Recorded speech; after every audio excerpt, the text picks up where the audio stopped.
네, 안녕하세요 반디즈 여러분. 오늘 배울 내용은 10강 감정을 넣은 키포즈입니다. 포대자루를 사용해서 감정을 표현해 볼 거예요.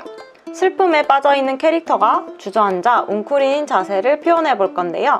키포즈는 많은 뜻과 해석이 있겠지만 반디쌤은 많은 포즈 중 명확한 포즈를 뜻한다고 생각하고 있어요. 왼쪽에 있는 캐릭터의 자세도 나쁘지 않지만 오른쪽처럼 자세를 살짝만 더 과장시키면 좀 더 캐릭터의 감정을 적극적으로 어필할 수 있어요. 반디쌤은 포즈를 그릴 때 왼쪽을 먼저 그려보고 좀 더 나은 방향이 뭐가 있는지 오른쪽으로 한 번 더 과장을 하거나 고치는 수정 작업을 하기도 합니다.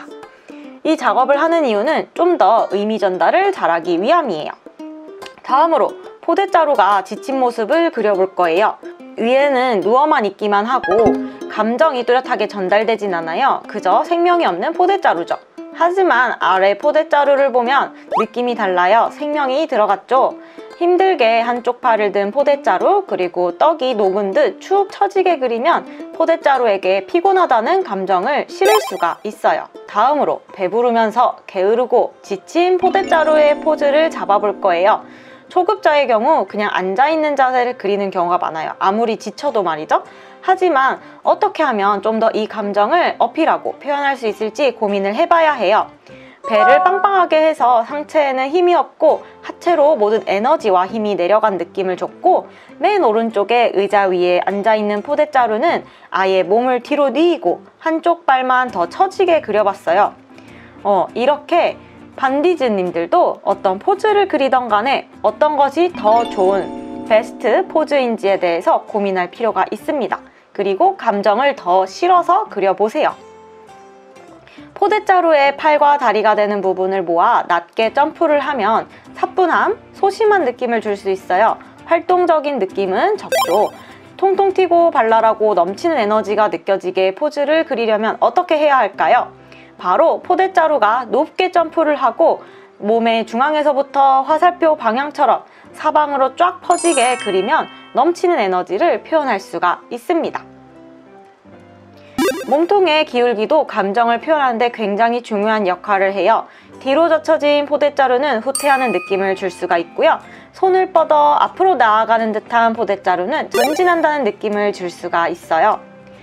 방금 배웠던 진출, 전진하는 듯 몸을 앞으로 내민 포대자루에 대해 배웠는데요. 상황에 따라 상대방과의 상호작용에 따라 의미가 또 달라져요. 권위적인 캐릭터로 그려볼 수도 있고 반대로 위로하는 캐릭터가 될 수도 있는 거죠. 보호라는 키워드로 포즈를 잡아볼게요. 뒤로 젖힌 포즈가 퇴보 그리고 후퇴하는 의미를 가지기도 하지만 다르게 표현할 수도 있어요. 뒤로 젖힌 포즈도 뒤에 보호해야 할 상대를 그리면 보호하는 듯한 제스처를 취할 수 있고요. 앞으로 팔을 뻗어 몸을 앞으로 내민 경우 적극적으로 상대를 보호하는 것처럼 표현할 수도 있어요. 여기서 퇴보와 진출이라는 키워드가 통하진 않죠. 이건 상대 캐릭터와의 상호작용이 있어서 그렇게 보이지 않는 거예요. 이렇듯 상대방이 누구고 상황이 어떻냐에 따라서 몸을 뒤로 젖히고 몸을 앞으로 내미는 것의 의미가 달라질 수는 있어요.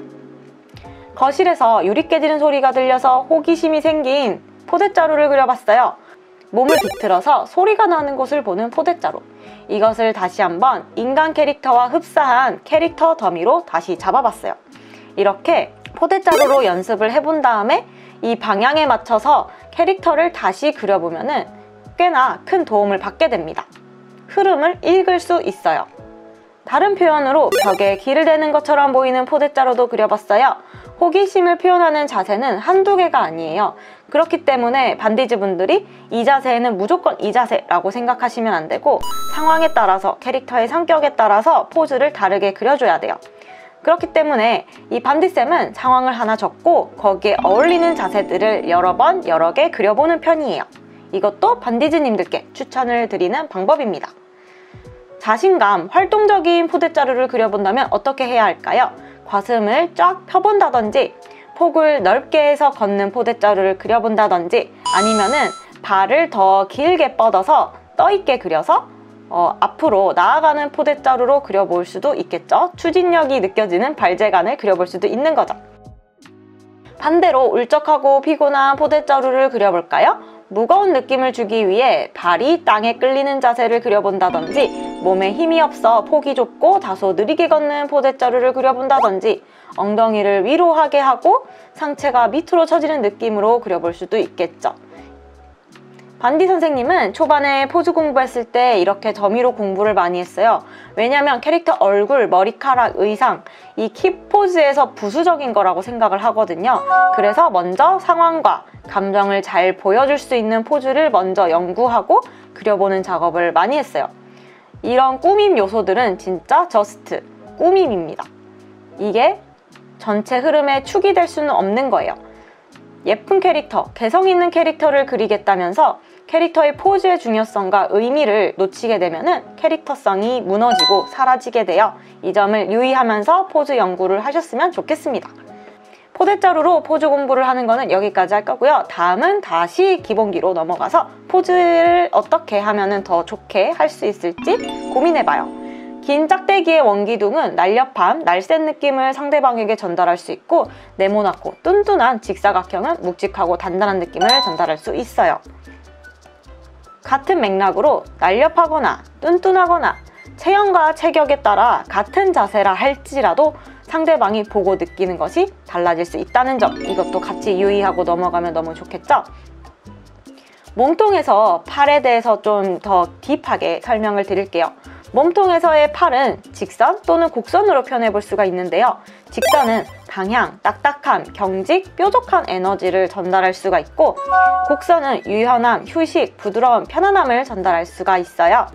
팔을 이용해서 감정 표현을 어떻게 할 수 있을까요? 분노를 느끼는 캐릭터를 그려볼 건데 1번에서부터 5번까지 정말 다양하게 이 캐릭터의 상황과 감정을 설명할 수가 있는 것을 보실 수 있어요. 이렇게 많은 자세 중에 더 맞는 자세는 어떻게 고르죠, 반디쌤? 이라고 궁금할 수가 있는데, 이건 자신이 디자인한 캐릭터의 성격에 맞춰서 더 어울리는 팔 자세를 고르면 되겠죠?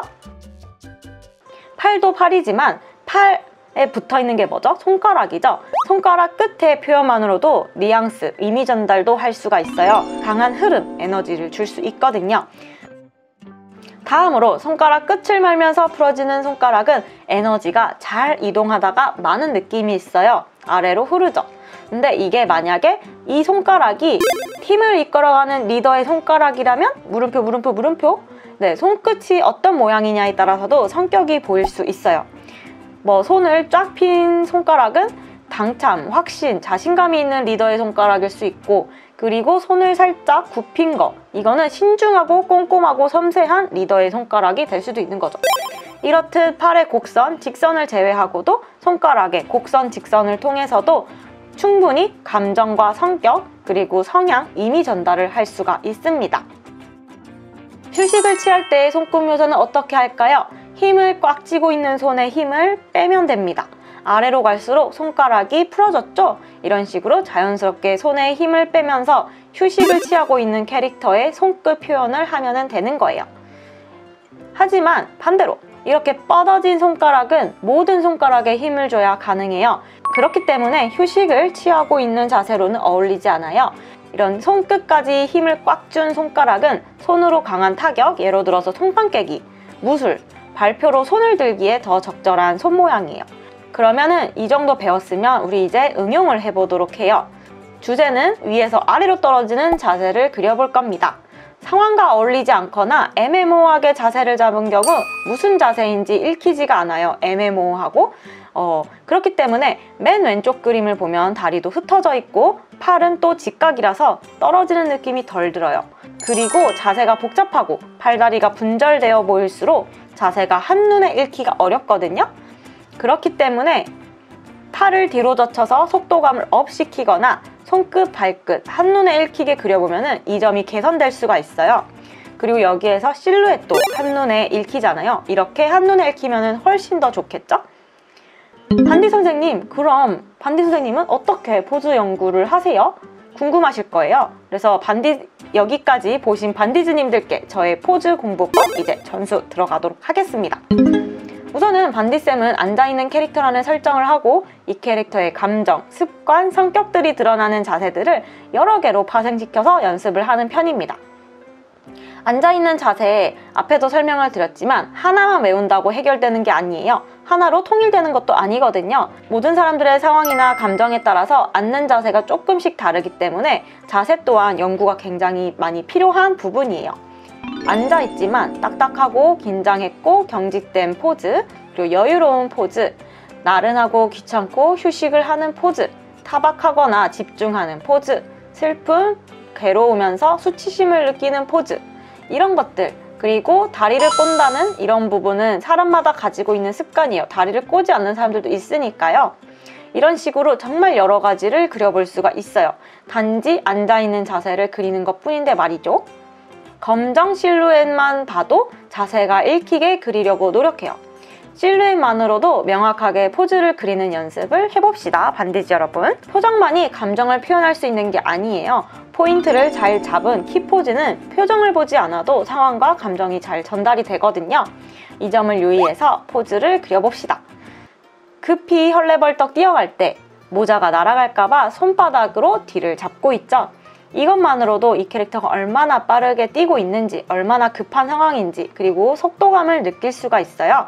다음으로 막으러 또는 구하러 뛰어갈 때 잔디 위 바람을 느끼며 명랑하게 뛰어갈 때의 자세를 보시죠.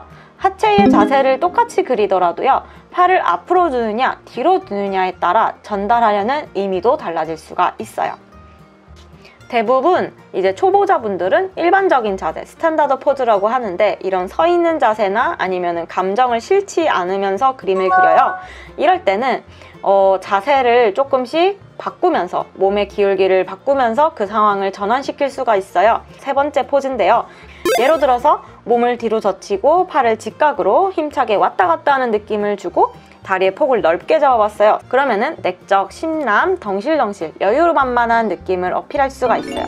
네 번째 포즈, 바쁘고 분주한 포즈는 어떻게 잡으면 될까요? 이럴 땐 몸통을 뒤로 뉘어 가져가기보다 몸을 앞으로 내밀고 다리 폭도 넓게 뛰는 모습으로 그리면 의미 전달을 할 수가 있습니다.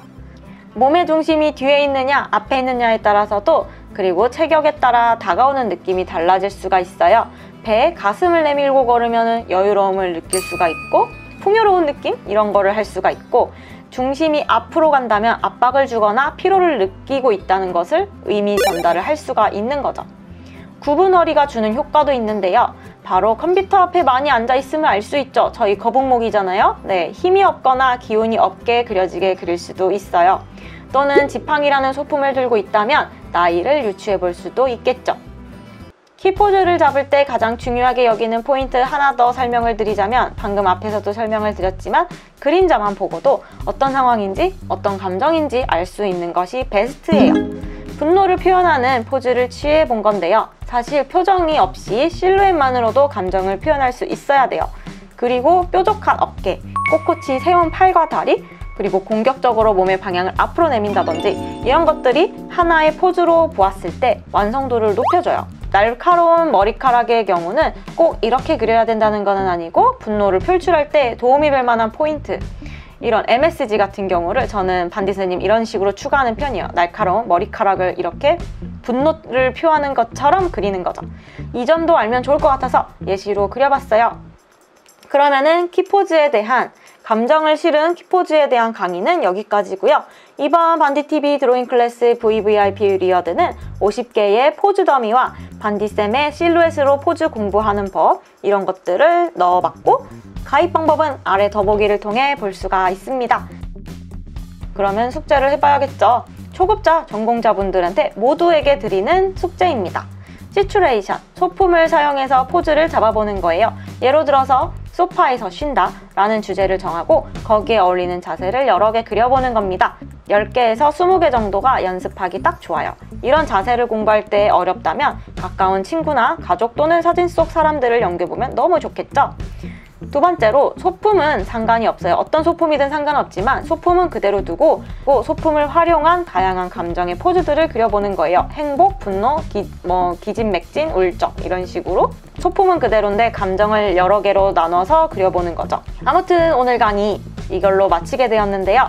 어떠셨나요? 이렇게 반디TV 드로잉 클래스 1강에서 10강까지 막을 내리게 되었습니다. 일단 전체 10강 꾸준히 클래스 들어주신 반디즈님들 너무 감사드리고 이번 클래스 도움이 됐다면 좋아요와 구독해주시고요. 다음번에도 유익하고 재미있는 강의로 만나요!